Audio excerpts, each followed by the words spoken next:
கிராமத்து ஸ்டைலில் சூப்பரான சேப்பங்கிழங்கு புளிக்குழம்பு எப்படி செய்யலாங்கிறத இந்த வீடியோவில் நாம் பார்க்க போகிறோம்.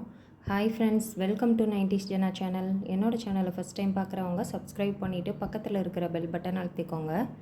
இப்போ ஒரு குக்கர் எடுத்து அதில் தேவையான அளவு சேப்பங்கிழங்கை நல்லா கழுவிட்டு சேர்த்துக்கலாம்.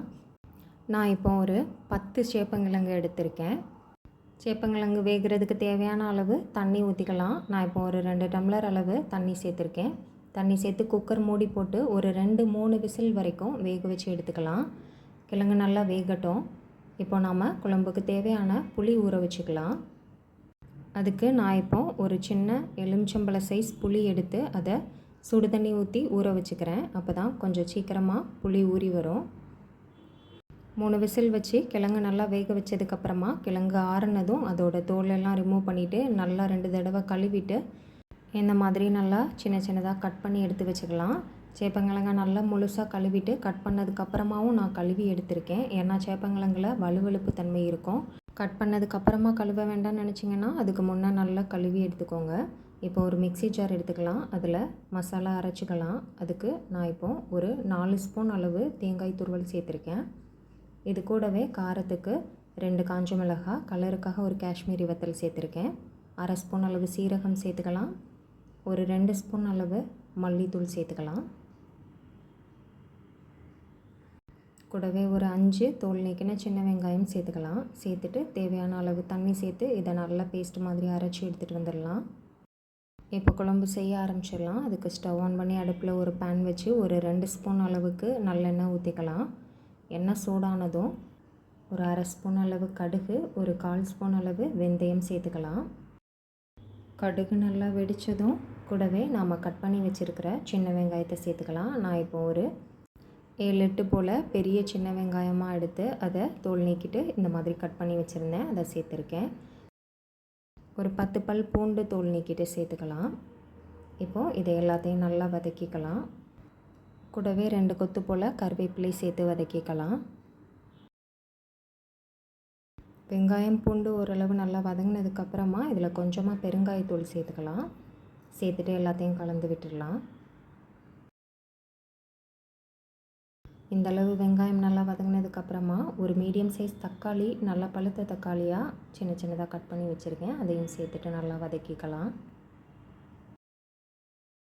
தக்காளி கொஞ்சம் சாஃப்டாக வதங்கினதுக்கப்புறமா இதில் ஒரு 1/4 ஸ்பூனுக்கு கொஞ்சம் அதிகமாக மஞ்சள் தூள் சேர்த்துக்கலாம். கூடவே ஒரு 1/2 ஸ்பூன் அளவு உப்பு சேர்த்துக்கலாம். இப்போ நம்ம கழுவி கட் பண்ணி எடுத்து வச்சுருக்கிற சேப்பங்கிழங்கை சேர்த்துக்கலாம். ஒரு 1/2 நிமிஷத்துக்கு இதை எல்லாத்தையும் சேர்த்து நல்லா கலந்து விட்டுடலாம். இந்தளவு நல்லா கலந்ததுக்கப்புறமா நாம் அரைச்சி வச்சுருக்கிற தேங்காய் பேஸ்ட்டையும் சேர்த்துக்கலாம். தேங்காய் பேஸ்ட்டு சேர்த்துட்டு நல்லா ஒரு 1/2 நிமிஷத்துக்கு திரும்ப எல்லாத்தையும் நல்லா மிக்ஸ் பண்ணி விட்டுடலாம். அப்புறமா நாம் ஊற வச்சுருக்கிற புளியை நல்லா பிசைஞ்சிட்டு புளி தண்ணியை சேர்த்துக்கலாம். இப்போ எல்லாமே நல்லா ஒன்றா மிக்ஸ் ஆகிற அளவு நல்லா கலந்து விட்டுடலாம். நான் இன்றைக்கி குழம்பு கொஞ்சம் நல்லா தண்ணியாக செய்ய போகிறேன். அதனால் இந்தளவு திக்காக செய்யலை. இந்த பேன் பிடிக்காதுங்கிறதுனால இதை வேறு பேனுக்கு மாற்றிக்கிறேன். இப்போது மிக்ஸி ஜார் அலசி தேவையான அளவு தண்ணி சேர்த்துக்கலாம். நான் இப்போது ஒரு டம்ளர் அளவு தண்ணி சேர்த்துருக்கேன்.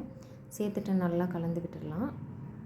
நாம் தேங்காய் அரைச்சி சேர்த்து குழம்பு பண்ணுறதுனால கொஞ்சம் நிறைய பேர் சாப்பிட்ற அளவு குழம்பு நல்லா நிறைய கிடைக்கும். இதில் நமக்கு தேவையான அளவு தண்ணி சேர்த்துக்கலாம். நம்ம எத்தனை பேர் சாப்பிட போகிறோமோ அதுக்கேற்ற மாதிரி, நமக்கு குழம்பு எந்த கன்சிஸ்டன்சியில் தேவையோ அதுக்கேற்ற மாதிரி தண்ணி சேர்த்துக்கலாம். இப்போது இந்த அளவு நல்லா குழம்பு கொதிக்க ஆரம்பிச்சிச்சு.